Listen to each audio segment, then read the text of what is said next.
할렐루야. 여호와께 감사하라. 그는 선하시며 그 인자하심이 영원하미로다. 누가 능히 여호와의 권능을 다 말하며 주께서 받으실 찬양을 다 선포하랴.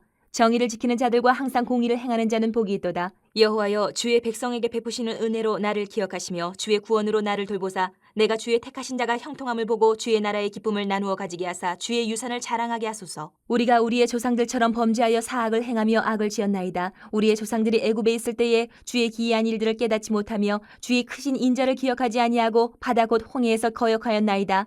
그러나 여호와께서는 자기의 이름을 위하여 그들을 구원하셨으니 그의 큰 권능을 만인이 알게 하려 하심이로다.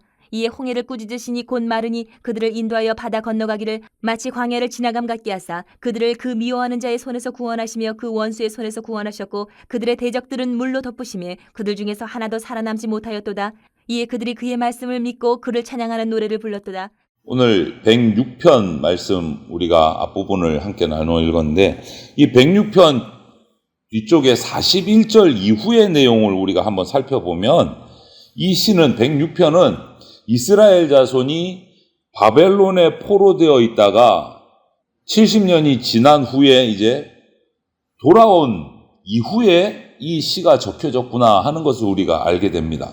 포로 생활을 끝내고 70년의 포로 생활을 끝내고 다시 이제 이스라엘 예루살렘 땅으로 돌아왔습니다. 아직 아무것도 없어요. 그냥 성벽은 무너져 있고 성전도 불타 있고 허벌판인 여기에 들어왔을 때 이 시가 쓰여졌어요. 이 시는 우리가 어제까지 묵상한 105편과 마찬가지로 이스라엘의 역사를 이야기하고 있습니다. 이스라엘의 역사를. 그런데 105편은 그 이스라엘의 역사를 돌아보면서도 하나님의 은혜, 하나님의 권능 이것에 관해서 맞추고 있어요. 역사 속에서 나타난 하나님의 은혜. 이런 것들에게 시선을 맞추고 있으면 이 오늘 우리가 읽기 시작한 이 106편 말씀은 그럼에도 불구하고 이스라엘이 하나님을 믿지 못하고 죄를 범했습니다. 여기에 초점이 맞춰져 있어요. 이스라엘이 범한 죄, 거부한 하나님을 불순종한 거기에 초점이 맞춰서 회개의 내용들이 그려지고 있는 것이 106편이에요. 그런데 그럼에도 불구하고 하나님이 우리 죄인을 구원해 주셨습니다. 이 얘기가 이어지고 있는 것이에요. 그래서 오늘 우리가 이 시 앞부분을 묵상하면서 죄인을 구원해 주시는 이유가 뭘까? 이것을 우리가 답을 한번 찾으면 좋겠어요. 하나님이 지독히도 말 안 듣고 불순종하는 우리를 그럼에도 구원해 주시는 이유는 뭘까? 이것을 오늘 우리 말씀 본문에서 우리가 한번 찾기를 바랍니다. 먼저 이 시인은 1절부터 6절에서 하나님을 찬양하면서 동시에 이스라엘의 죄를 회개하고 있어요. 먼저 할렐루야 외치고 이 시가 시작이 됩니다. 할렐루야.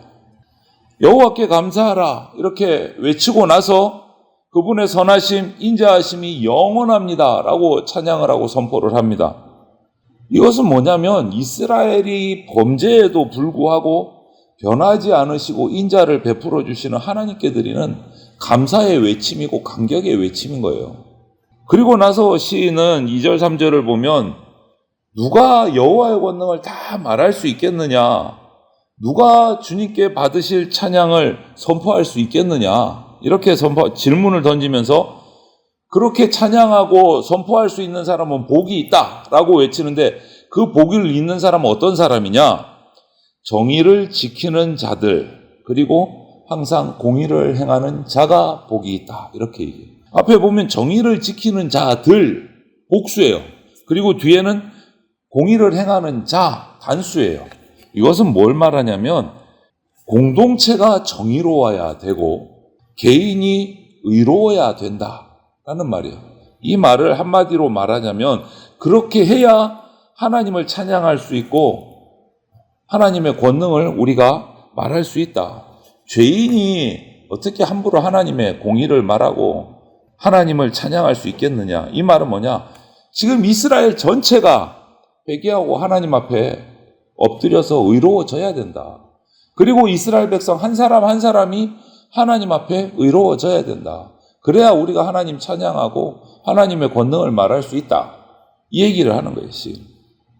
여러분 우리 사람들이 막 칭찬하고 박수 쳐줄 때는 뭔가 이유가 있는 거예요. 그죠? 뭔가 잘한 일이 있고 기특한 일이 있어야 박수도 쳐주고 칭찬도 하고 합니다. 이유가 있는데.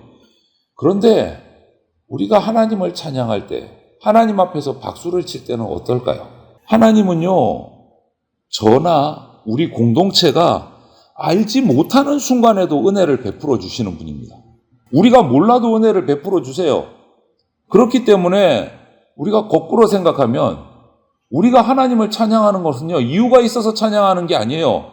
믿음으로 찬양. 내가 알지 못하는데 하나님 벌써 은혜를 베풀어 주시는데 우리가 알고 나서 찬양한다. 그럼 벌써 버스 떠난 거예요. 그래서 우리는 찬양의 이유를 따지지 말고 하나님은 일단 찬양해야 돼요. 우선 찬양해야 돼요. 왜?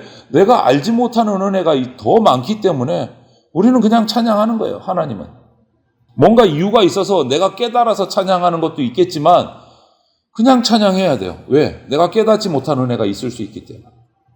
내가 찬양하지 않아도 하나님은 이미 영화로우신 분이십니다. 오히려 하나님께서 저와 여러분에게 찬양할 기회를 주신다라는 것을 잊지 말아야 돼요. 그 기회를 우리가 놓치면 안 되겠습니다. 뭔가 이유가 있으니까 하나님이 나한테 이렇게 해주셨으니까 박수치고 찬양해야지. 이러면 이미 늦어요. 기회는 지나가 버려요. 우리가 미처 깨닫지 못한 은혜들을 한없이 부어주고 계십니다. 그렇기 때문에 우리는 그냥 하나님 그러면 찬양해야 되는 거예요. 하나님 그러면 박수 쳐야 되는 거예요. 우리는. 그래야 그 기회를 놓치지 않을 수 있어요.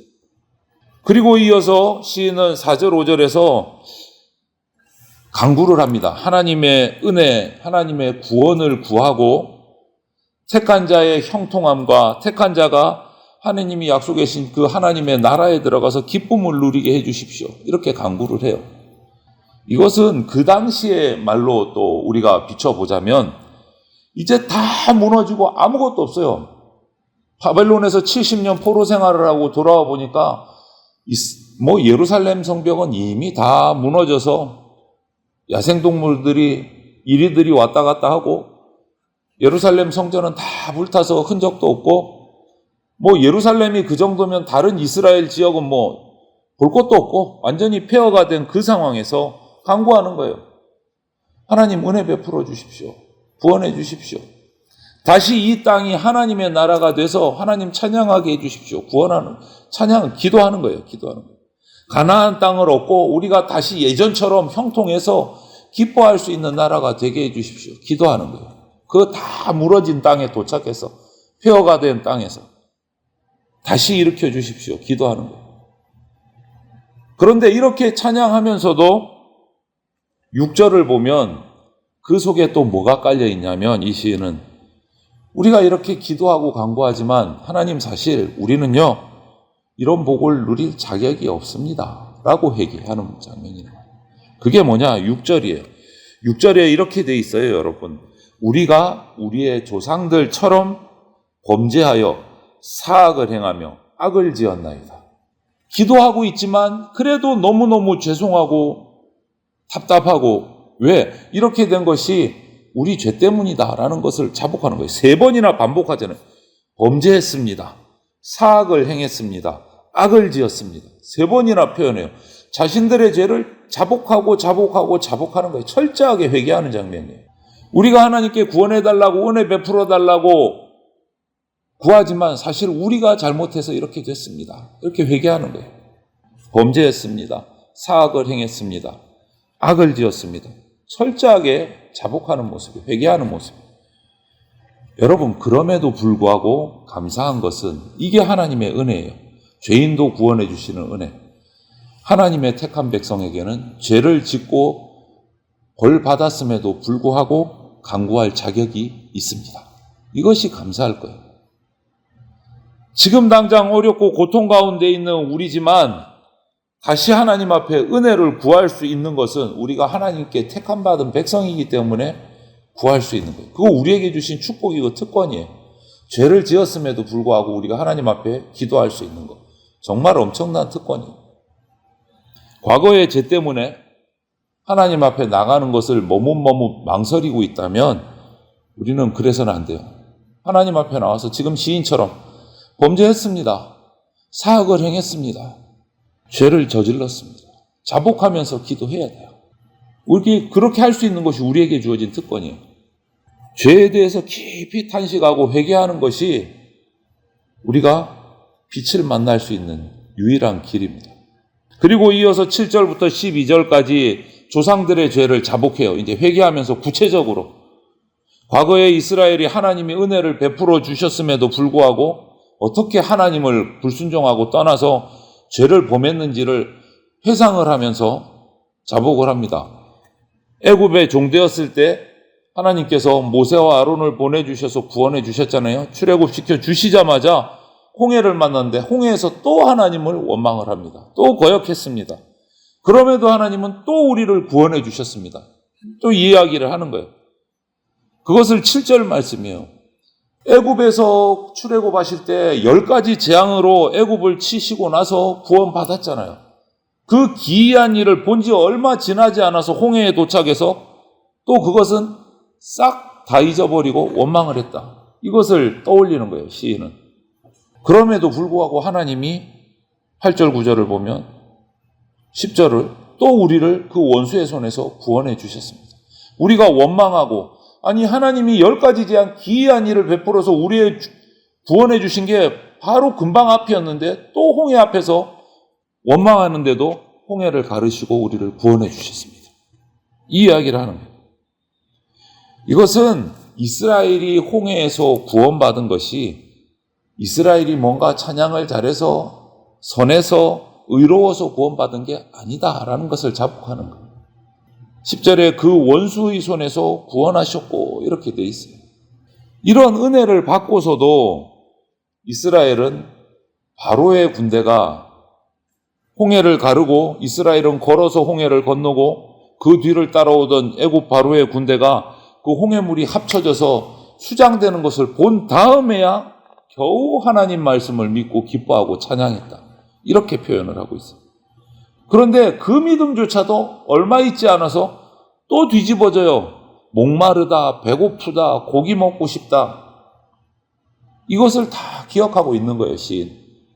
우리가 이렇게 완악했습니다. 라고 고백하는 거예요. 여러분, 이 장면에서 우리가 한 가지 짚고 넘어갈 것은요, 우리의 믿음, 그리스도인의 믿음, 우리 성도들의 믿음은요, 홍해를 가르는 게 우리 믿음이 아니에요. 하나님께서 갈라놓으신 홍해를 믿음으로 건너가는 게 우리 믿음이에요. 우리의 믿음은 그렇게 대단한 게 아니에요. 홍해를 가르는 믿음은 우리는 감당하지 못해요. 홍해는 하나님이 갈라놓으셨고 우리는 하나님이 갈라놓으신 구원의 길을 그냥 건너가는 정도의 믿음이에요. 그게 필요해요. 구원은 홍해 이쪽에서 저쪽으로 뿅 하고 사라졌다가 이쪽에 짱 하고 나타나는 그게 아니에요. 우리는 그런 걸 바랄 때가 많아요. 은혜를 구하면서. 마술 같은 은혜를 구해. 하나님은 그런 은혜 주신 적이 없습니다. 하나님께서는 우리가 간구하면 홍해를 가르셨듯이 구원의 길을 열어주세요. 그러면 그 길을 보고 우리는 믿음으로 직접 내 발을 가지고 걸어가는 믿음이 필요해요. 내 발을 가지고. 두려움을 떨치면서 홍해가 벽처럼 서 있잖아요. 이거 넘어질 수도 있는데 그것을 믿음으로 걸어가는 것이 우리의 최소한의 믿음이에요.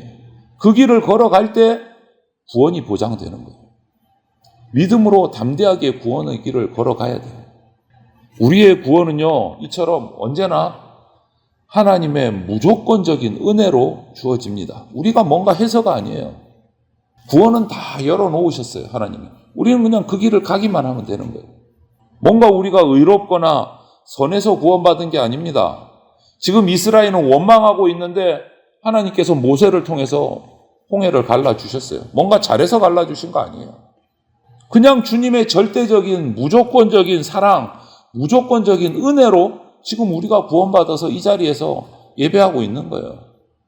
하나님이 이스라엘을 출애굽시켜서 홍해를 가르셔서 만나와 메추라기를 먹이시고 반석을 갈라서 물을 내시고 또 먹이시고 이렇게 구원하신 데는요, 아무런 인간적인 이유가 없어요. 그거 기억해야 돼요. 죄인을 구원하시는 이유는요, 우리 인간에게 없습니다. 아브라함에게 하신 언약을 지키시기 위해서 하신 것이라고는 하지만 정작 이스라엘이 그 언약을 먼저 깨트려 버렸어요. 예수님과 제자들 사이의 언약 역시도 마찬가지, 제자들이 먼저 예수님을 부인하고 다 도망가 버렸어요. 언약을 지키실 이유가 없어요. 우리가 먼저 깨트려 버렸으니까. 그럼에도 불구하고 주님은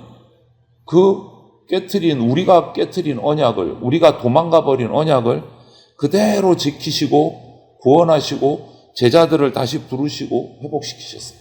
여러분, 이런 변함없는 무한한 은혜와 사랑이 죄인인 우리를 구원하시는 유일한 이유예요.